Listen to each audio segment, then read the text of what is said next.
Hey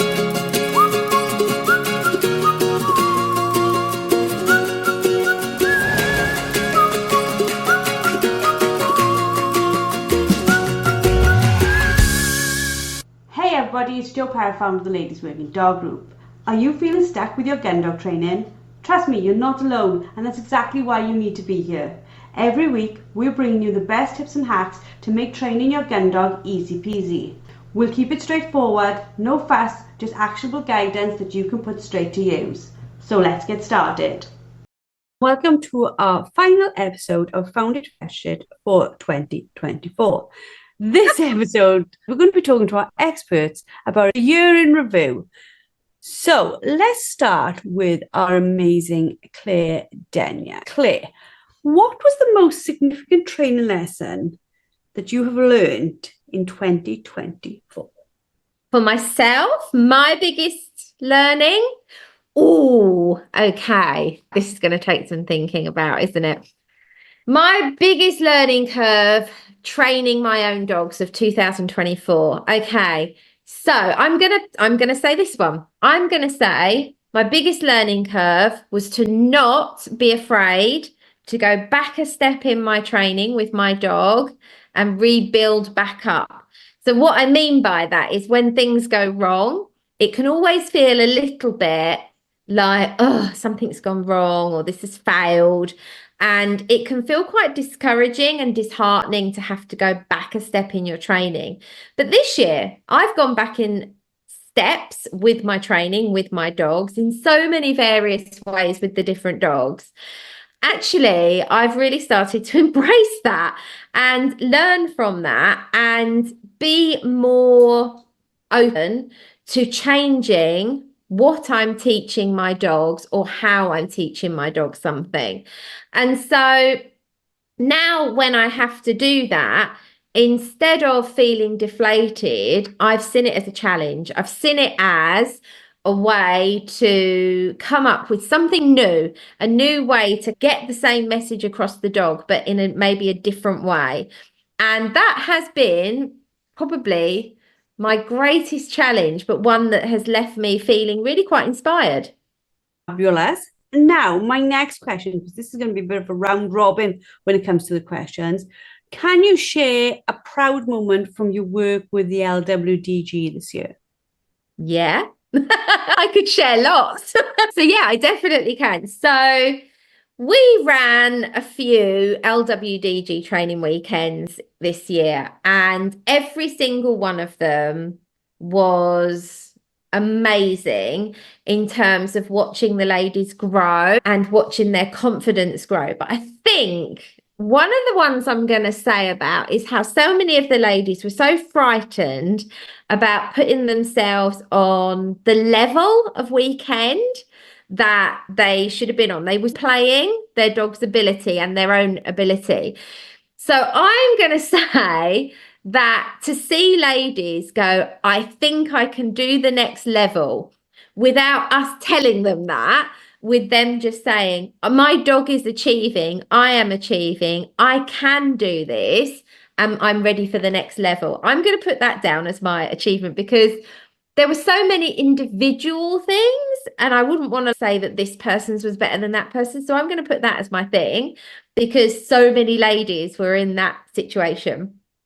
It would be interesting to see what the other experts say because I'm going to do this with you all individually. So you're not going to know each other's answers, which is fabulous. And it'd be interesting to see if any of you come across the same type of responses to things. This one, I think you might all come up with the same one, but I don't know if you will. What's one common training mistake you've helped handlers overcome in 2024? One. These are so hard. These questions are so hard. Okay, I'm going to say hold and delivery. That's the one I'm going to say because that is the one that I have so many ladies struggling with hold and delivery, and so many of them have achieved it. And so I think for me, that's probably going to be the most common one that I've personally worked with the ladies this year. Fabulous.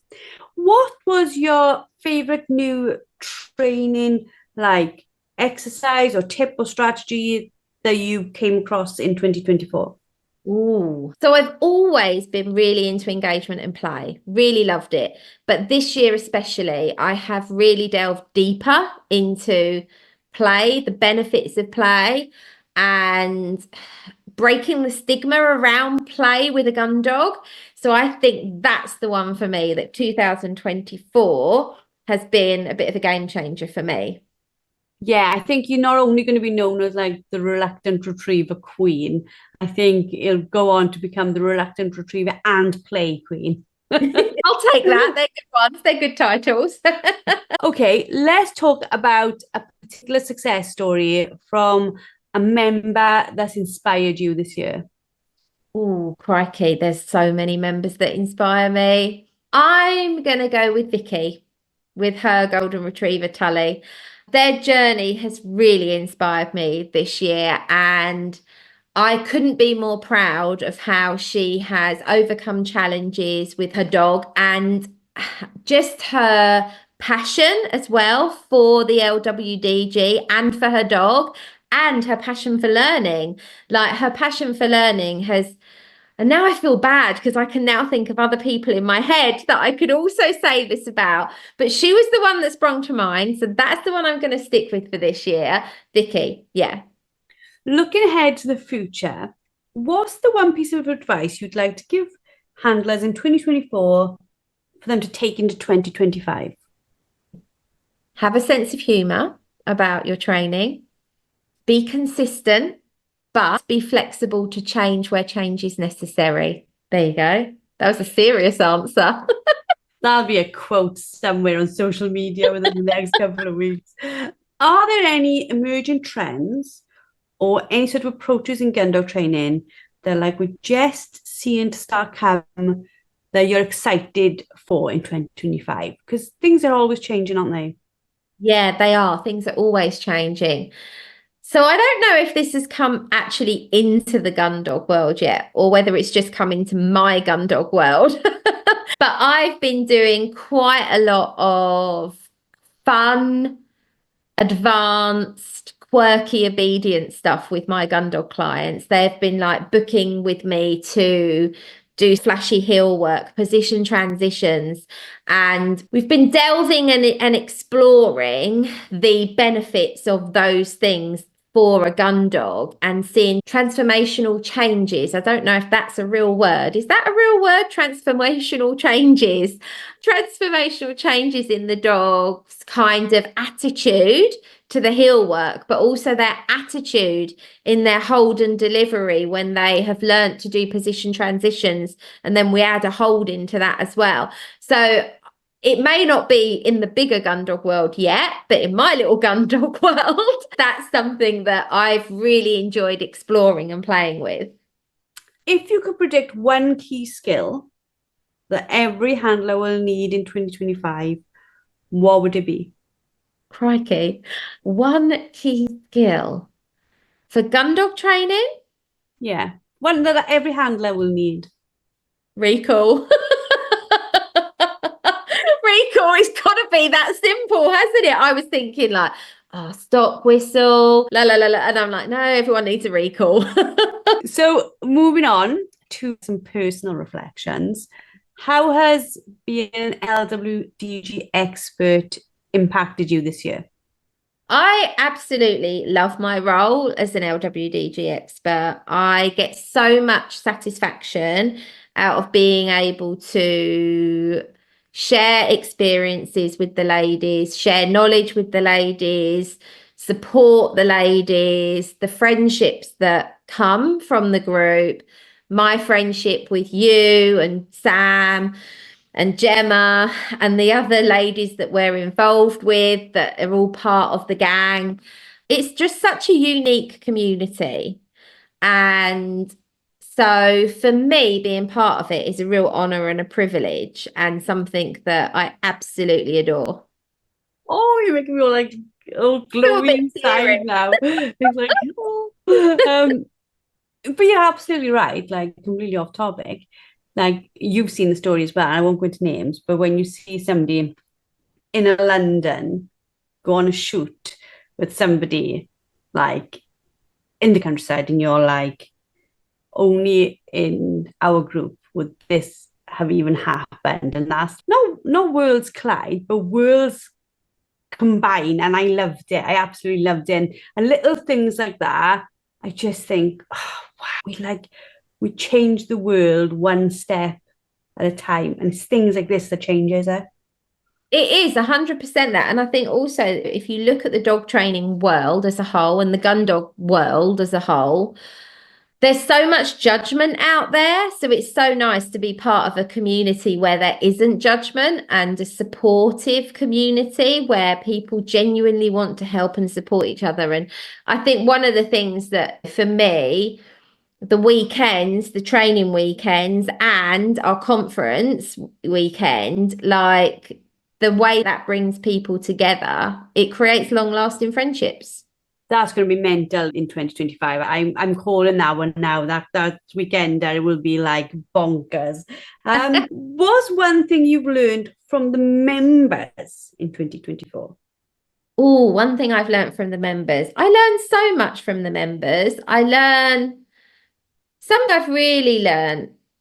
I don't know if I'm going to word this right. I'm going to try to word it right, but to be grateful for every single moment we share as a community. Like that's what I think I'm saying that as I mean it to be coming out.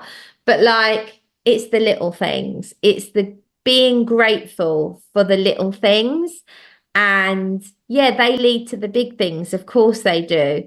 But what you really see in the community is this gratitude for the every little thing. And I love that. And it's really helped me stay.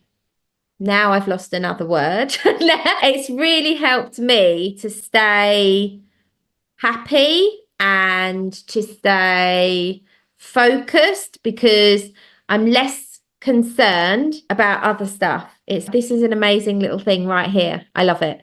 And I think I've learnt that from the ladies for sure. If you could summarize 2024 in one word or phrase, what would it be and why? Roller coaster. Roller coaster. For me as a trainer, there's been so many highs. In my personal life with my dogs, I've had losses. In my personal life, there's been some struggles with health. It's been a roller coaster. But the highs have massively carried me through some of the toughest times, as has the support of the network around me. Do you know, when you're saying that now, and I'm like sort of reflecting and I'm thinking like 2024 has been a horrific year for me again, another roller coaster. But again, amazing highs, horrific lows.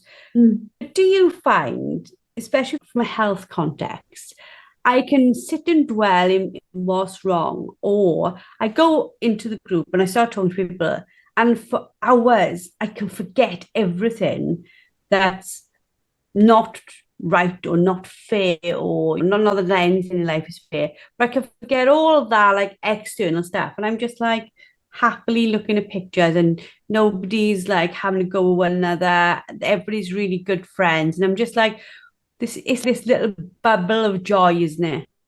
It massively is. And I couldn't agree more with what you just said. And sometimes I think I'm a bit weird in the way that I deal with stuff. And I can get through difficult days, painful days, by being able to be there for other people and to cheer other people on, and by supporting other people and sharing my knowledge. And just, it makes me feel like regardless of the crappy bits, there's something worth going for all the time. And I don't mean that in a morbid way, but I genuinely mean it. I know my legs really hurt and they don't work properly, but I'm giving value. I feel like I'm giving value to someone and I'm supporting someone, but I'm equally embracing their happiness and getting joy from their happiness too. I think that I think like I totally get you on this, because for me it's very similar. We have purpose in the group. and we are contributing in a way that it doesn't matter what we've got going on, we can contribute. And that's not just for me and you, that's for everybody who's contributing, that's got crap going on in their lives. We're all contributing. And I think that equal sense of contribution and being valued within the group for our contribution is almost a mental painkiller to allow you to see the point in getting up the next day and going the next day, isn't it? Exactly, 100%. It gives you purpose, it gives you reason, it gives you a feeling of it's worth it. It's worth it. I can get through the bad stuff because all this is there to share and do and enjoy and love. And that shared like passion for our dogs and the friendship that comes from that is a reason to love life hugely. I'll stop this there because this could end up being a whole podcast in itself about how we find purpose from the group. Thank you so much for your responses. And I'm really looking forward to adding the other experts in on this so that people can see what they have to say about this too. So moving on to our next expert, we are going to be asking Samantha Thornycroft-Taylor the same questions that we've just gone through with Claire. As I mentioned, the experts haven't heard each other's answers, so it'll be interesting to see what Sam has to say. So Sam, let's start by reflecting on the past year. What was the most significant training lesson that you either taught or learned in 2024? Oh, that's a tricky one. I don't know. They're all significant in their own right. That's a tough question. Okay, so I think for me, it would probably be a gentleman who I've been working with who his dog decided that it was going to eat the birds when it went out picking them up. So we've spent quite a long time going back to the beginning and working through how it should act around birds. And we started with sort of wrapping the birds in a bit like a tubey grip, for want of a better description. And then we had some quite major breakthroughs relatively recently, well, at the beginning of the season, where he was then able to go out on a seen bird with no covering and bring it back and deliver it really nicely to hand. And that was really heartwarming to see, both for me as the trainer and the owner and the dog, actually, everyone knowing that it was going right. And the dog was then prepared and set up for going back out working this year. Yeah, because a lot of people say that if a dog munches birds, you'll never stop it. They do. And I like to think that this gentleman and his dog have proved that to be wrong. You know, he's put a lot of time and effort and work into it. And he's come to see me quite frequently throughout the off season. And well, like I said, it is heartwarming knowing that actually they can go back out and do what they set out to do in the beginning. Fabulous. Can you share a proud moment from your work with the LWDG this year?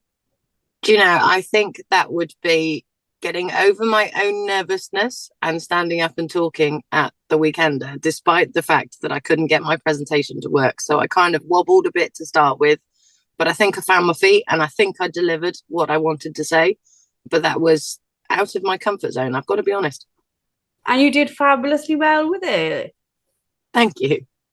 What's one common training mistake you have helped handlers overcome in 2024? So what's like the thing you're seeing over and over? Probably improving engagement.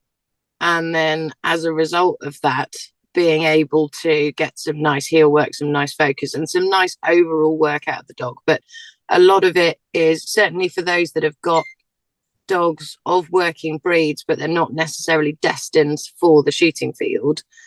You often find that the dogs are a little bit frustrated, overwhelmed. The environment is too exciting for them, and therefore getting engagement is quite tricky. So being able to bring that back in and educate the dog that it doesn't need to go everywhere at 1,000,000 miles an hour, and that actually if it stays by its owner's feet or, you know, within their bubble around them, then it gets all the fun it's required. And seeing the change in the owners as well, seeing them go from I can't do anything with my dog, I can't let it off the lead because it just runs away, to actually we're now working together and we are a harmonious team. What's your favorite new training tip or strategy from this year? Ooh. So I think there are with any trainer, we evolve as time moves on and we learn more. We put more things in. So I think whilst there's not necessarily a distinctive I do this, this, and this differently to how I did before. Things have evolved and have organically matured. But I would say I probably use now like an unsteady reward for a stop whistle more than I would have done in the past.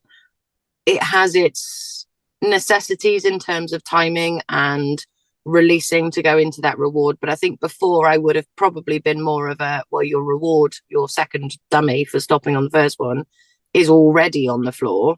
Whereas now I'm more of a, okay, when we're introducing the stop whistle, you've stopped fantastically. So now I'm going to give you an unsteady retrieve with a verbal release. So more like just a, I suppose I quite like that, because I think like me and you come from the same line of training of a stop is a stop and it's quite a serious thing and don't overuse it. Whereas now being able to do it this way, you can train stop every single day because it's just so much fun for the dog. I think that's it. Yeah, it's not as, it's more of a game, but also it just brings it, it's like a stepping stone between parts A and B that I'd have had before. I've now got A.5. Absolutely. Okay. Was there a particular success story from a member that inspired you? Yes. So there's a lady who actually I spoke about on the Dog and Duck the other day. And the first time I met her, we watched her dog disappear across the field. And in that moment, I did wonder how long or if it was going to come back, given that it had never been here before. And while she's still working through it, she's still progressing things. We have recently transitioned to moving off long line on occasion. And again, the engagement is back in there. The dog is hunting a really nice pattern. And the biggest win is that it will now retrieve canvas dummies, whereas before, originally, it didn't want to retrieve at all. And then it was only retrieving a particular stuffed toy, which, to be honest, once the toy got wet out in the grass field, it very quickly went, yeah, I don't want to pick that up anymore. And now she's doing multiple steady scene retrieves, multiple dummies on the floor at the same time. So she's worked very, very, very hard, but I'm very proud of her and for her for the work that she's put in and for the results she's getting. What's one piece of advice you'd give to handlers for 2025? Engagement. Work on your engagement. And with that, you can then build to anything. So engagement is, I think, one of the really, really key foundations that a lot of people potentially miss out on because they've got these high drive dogs that just want to do everything and go everywhere. And if you haven't got the engagement, if you haven't got that eye contact and that focus, you're going to be in on a back foot to then move forward. So if you can build that engagement, as young dogs build it through play, and even older dogs build it through play, but really work on that engagement. And then when you put the other foundations in, they'll fall in really quickly for you. Are there any emerging trends or approaches in Gundog training that you're excited for in 2025? So again, I think that's probably bringing in more fun. Gun dog training of old was very, very traditional, very strict, very, I say jump, you say how high, but bringing the fun into it, and I would like to think that to a certain extent, I've always tried to make the training fun for the dogs. I want them to work with me as part of a team rather than for me as my tool. And I see a lot of people now, on social media, they put videos up, reels up of them just playing with their dogs. And I do think it benefits your training, it improves your bond, and it makes the dog emotionally more happy as well. And if you've got an emotionally happy dog and an emotionally happy owner, that can only be a good thing. It just helps bring everything together. Yeah, I agree with you. I think it's the thing, isn't it? Play equals engagement. Engagement equals the dog not becoming self-employed. Exactly. It gives the dog a reason, more of a reason to stick with you rather than just because you said so.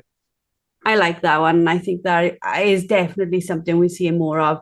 And it's something we've always promoted for years and years and years. But I think it's being accepted more across the industry now as being a totally acceptable way to train.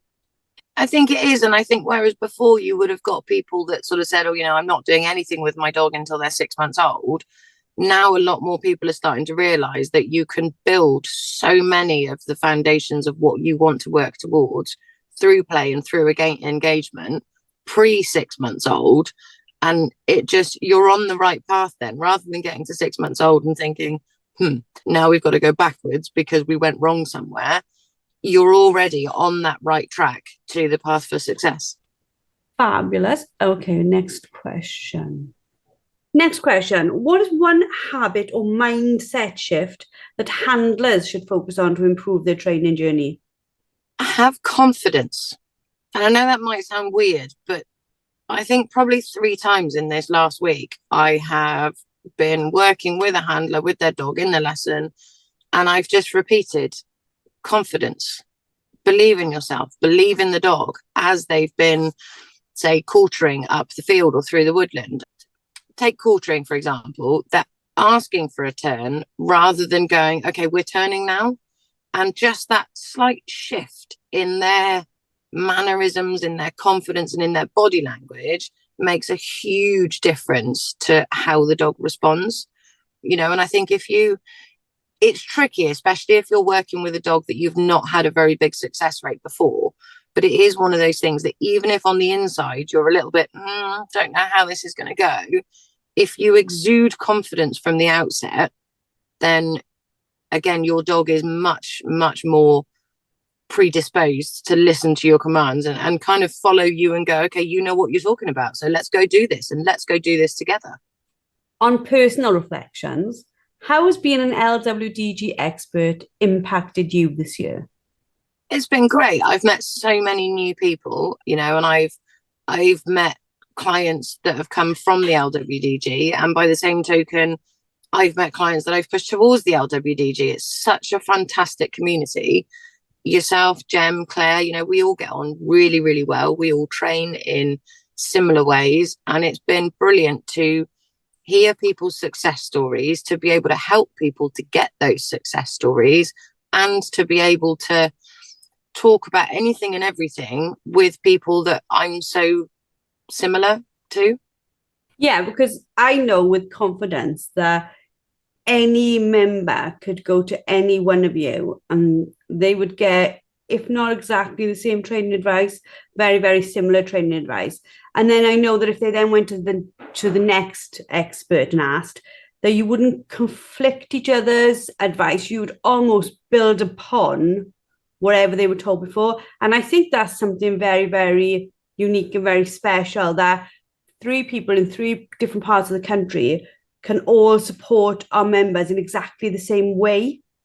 I do too. I think it's really important, and I think it's fantastic because, like you say, it might not be exactly the same, but it will be variations of the same thing. We've all got very similar backgrounds, we've all got very similar thought processes, and we've all got very similar successful ways and methods of training each individual aspect or behavior. So it just being able to, or for the ladies to be able to sort of bounce between us if they want to, and maybe seek further clarification, maybe just they've got a weekend spare, their partner's away and they want to go and train somewhere else, they want to have a weekend away themselves doing something they like.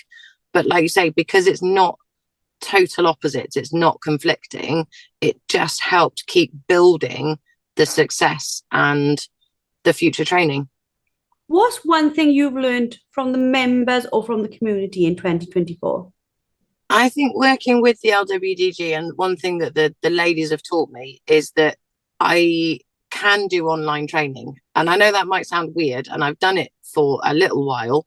I didn't start as early as anyone else did. When COVID hit, I basically shut doors and went, oh, well, I can't work, rather than I need to do online, because I wasn't mentally ready to take that step. For me, I much prefer, and I still do prefer, to see dogs in person with their owners, because I think you can get a lot from it. But working with the ladies online and seeing their success stories and being able to help them through things and give advice alongside Jem and Claire and just stand alone, it's meant that I'm now more confident to go, okay, if you are out of area, or we can't find a time that works for both of us, then in person, then we can actually work through this online and we can get similar, if not the same results. Finally, last question. If you could summarize 2024 in one word or phrase, what would it be and why? It's been a journey. And I think, and you know, every year, every week, every month is a journey of some description. But this year has been different for many ways. It's in June, I lost my eldest dog, who was nearly 15, and that was hard to get over. I bred him, so I knew him from literally his first breath to his last breath. And that was an emotional time for me. He was the son of my first ever dog, so I lost my last link to her. But also, I think, well, as you said, I've evolved as a trainer, both online and in person. Things have changed organically, naturally. And well, you know, Joe, I was in a car accident it was November 2023, so it was just before, but it spilled over. I had to take quite a bit of time off work. And I have to say, actually, that really knocked my confidence. And it's probably taken me until now, a year later, to fully get back up to where I was pre-accident. There was a lot for a long time, because I think of enforced rest. There was a fair amount of imposter syndrome. I was worried that my clients were going to go elsewhere because I couldn't train them. And I was worried that when I did go back to work, I wasn't as fit as I was before. And therefore, could I cope with a full day? And it's been a year-long journey to get back to where I was pre-accident, to go, do you know what? Actually, I am still good at what I do. My clients are still enjoying training with me and finding results. And I'd say 99.5% of them waited for me to get better to resume training with me. And that in itself should have given me a massive confidence boost at the time. But because of everything else that was going on in the background, I've not been able to clearly see it until now. For me, when I watch you from the minute we've met, I think this year I've seen you more and more step into who I see on the field, on the screen. So like when I come and train with you, and like you're very calm, you're very composed, you're very confident, and like you can teach me something and you can say something and be smiling and laughing, and I learn even though you're correcting me, if that makes sense. It's always a lovely thing. And it's now this year, I think you stepped into that and exceeded that, and you're that person I see on the field is definitely when I listen to you now on like Ask Us Anything or in live coaching, you're very much at ease passing on the information. I think that's right. I think I've stopped second guessing myself quite so much, you know, and working with Jem and Claire and yourself has helped with that, because like you say, we all train very similarly. So in the beginning, certainly on the online calls, I was potentially answering a question going in the back of my mind, oh, I hope the others agree. Have I said anything that they disagree with? Whereas now there's enough confidence. I've done it enough. I've built it enough. And you guys have massively helped me to go, do you know what? This is what I believe. And actually, even if someone disagrees with me, this is how I would do it. And this is how I see it, and not come away from it a nervous wreck thinking, oh, did I say something wrong? Now I'm like you say, much more confident at doing it. Yeah, I've actually heard you this year once or twice say, actually, I disagree. And it's always made me like smile and laugh, because even where you've disagreed, it's been like just a slight tweak on the same thing. And it's been brilliant. But I'm just like, it fills me with joy. Loads of things that happened with the members and with you guys like fill me with joy. But like seeing all of the experts just like, you're all amazing anyway, but like step it up a level is like, it's like crazy. Like you were all brilliant anyway, but now you're brilliant and you're comfortable being brilliant. And I think you should be like that, because you are brilliant. Thank you very much. I do genuinely think there is a lot more confidence there, you know, and like we said, online wasn't really my forte. I have become much more comfortable doing that. And back in the beginning, if I said something like, actually, I disagree, I'd probably have been going, oh, goodness, who in the background has got their heads in their hands thinking, what is this woman going to say? Whereas now it is more of a, okay, I hear what you're saying, and in parts I agree with it, but I would tweak this little bit. And I don't feel nervous about saying that anymore. Fabulous. Well, thank you very much for being in the hot seat for 2024. We have Gemma left to do now, ladies, and we should be really interested to see what answers she has that are similar or different to the two that have gone before. Thank you, Sam. You're very welcome. Thank you, Jo. Lovely to speak to you as always. Okay, last to go through our questions for the experts, reflecting on the last year, is Gemma. Gem, ready for the round robin of questions I'm going to hit you with? Oh, don't know. I'm a bit scared. Don't be scared. It's going to be awesome. So, first question. Can you share a proud moment from your work with the LWDG this year? I think my proudest moment this year was probably hosting our first Spaniel weekend. We haven't ever held a weekend at ours, and it was actually probably the best weather that we had all year, so that was a bonus. But no, we had a really good time with some really lovely ladies, which I hope all had really good things to take away and work on with their dogs. So yes, that was my proudest moment. What's one common training mistake you've helped handlers overcome in 2024? I think possibly putting too much pressure on their dogs. We see it a lot that they have very high expectations of their dogs, which is great, but often they try and push through things too quickly and put too much pressure not only on their dogs but on themselves as well. So I think helping people set realistic goals, targets for their dogs so that they can achieve their end goal, but to break it down a little bit, have some fun in the process and take the pressure off. What was your favourite new training tip or strategy from this year?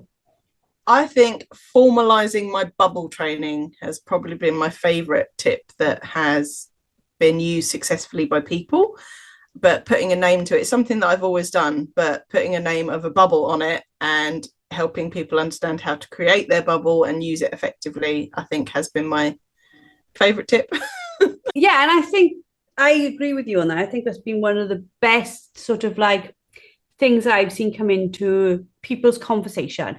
When people are talking to one another now in the group of members, they talk about, I've been working on my bubble, blah, blah. And I'm like, oh, everybody just clicked with that. They get it. They know what they're trying to do. And it's sometimes so fab that somebody will say something in just a different way. Like you said, you solidified it into this bubble theory and everyone, oh, I get it now. Something I've been struggling with for probably years, days, months, whatever. I get it now because it's been given this visualization in my head of what I'm trying to achieve with my dog. Yeah, so I'd absolutely agree with you in that one. Was there a particular success story from a member that has inspired you this year? I think I would probably say T with Hunter, the little cocker. She joined our group and had never done any sort of Gundog work or anything with her dog. Lives in London. Came on our Spaniel weekend, had a wicked time, hopefully. And it's been really nice just watching her and Hunter have fun throughout the year doing all sorts of Gundog stuff. And she went on her first shoot with him the other day with another one of our members. Yeah, it's just been really nice. And she's actually joined up to Claire's instructor course as well. So watching her almost get hooked on everything Gundog and get really involved has been super, super nice. As you say, I'm almost like getting goosebumps. I'm like, it is like the whole story, isn't it? She'd never really been involved in anything in our world other than she had a cocker. That was it. And then suddenly burst out of her shell into this person who was like fully into it and doing really well there. But yeah, I fully love that thought. What one piece of advice would you give handlers going into 2025? Enjoy your dogs. I know we have dogs to work and do stuff with, but ultimately, if you can't have fun with your dogs and enjoy training with them and enjoy downtime with them, all those little bits, then there's not really any point in it. So have fun with your dogs, enjoy the training journey, and yeah, just have fun. Are there any emerging trends or approaches in Gundog training that you're excited about, like where we can start talking or seeing a new way of doing stuff? So obviously myself and the other experts all use a lot of positive reinforcement in our training, but I think using some of the more reward-based stuff in training is probably happening more and more. So even little things like maybe using treats to develop a retrieve on a dog, we've seen masses and masses of success with developing deliveries and things like that. So I think possibly moving away from more traditional stuff into fun-based stuff like we do a lot of, I'm quite excited about. And I think as a result of that, it's bringing a lot more people into gun dog training because it's not seen as quite so scary and frightening. So yeah, that's probably what I'm most excited about, is getting new people into the sport that maybe wouldn't have looked at it before. What is one habit or mindset shift that handlers should focus on to improve their training journey in the coming year? I think it goes back to that other point I said about taking the pressure off. I think once you actually start enjoying the journey, rather than being really focused on my dog can't deliver to hand or my dog can't do X, Y, and Z, and just focus on breaking it down and enjoying that journey of creating your end goal. Yeah, that would be it for me. If you could predict one key skill every handler will need in 2025, what would it be? Creating a bubble. Yeah, keeping your dogs nice and close and engaged is the start of most things for me. If you've got that engagement in that zone, then you can start doing bigger and better things. Okay, some personal reflections now. My last couple of questions, Jim. How has being an LWDG expert impacted you this year? Same way it impacts me every year, really. Having you guys and the members as a sort of almost little support blanket and community to chat to vent to, and yeah, just to meet loads of new people that are like-minded and know that they're all there and they've got your back. What's one thing you've learned from the members or from the community at large in 2024? I'm not really sure it's something that I've learned, but it's probably something that's solidified in my brain, of the supporting everyone else and having each other's back, sharing wins and sharing bits that don't go so well, and how important that is to your journey. So you can share a win and everyone can celebrate it with you, but equally when you've had a naff day with your dogs, you can go, oh, this happened, and everyone's there to laugh about it and pick each other up again. So yeah, I think for me it's just solidified the importance of having those people in your journey and not going at it alone. Finally, last question. If you could summarize 2024 in one word or phrase, what would it be and why? I really want to say damp, because I feel that the weather has just been damp this year. I think we can go with the word damp to finish this call. I feel that's a really naff end to the call, saying damp. No, but I do think it's something we can all like, because 2024 has been damp for the entire UK and probably for other countries as well. Yeah, I think it is actually a perfect singular word that we can use. Fair enough. Thank you, Jem, for answering our questions. And thank you to all the experts for taking part of this, because none of them got to see the questions beforehand and none of them have heard each other's answers. So I'm sure when this comes out, they'll all be like, what did they say? What did they say? But yeah, I hope you've all enjoyed 2024 as a whole and you're looking forward to 2025. And we'll see you all next year when we become a fortnightly podcast. See you very soon. Goodbye. That's it for today's episode. A massive thank you for tuning in. Don't forget to head over to the LWDG and sign up for our membership. Get access to expert-led training, a wonderfully supportive community, and the resources you need to become a confident and skilled gun dog trainer. Let's take this journey together, because no woman should have to train her gun dog alone.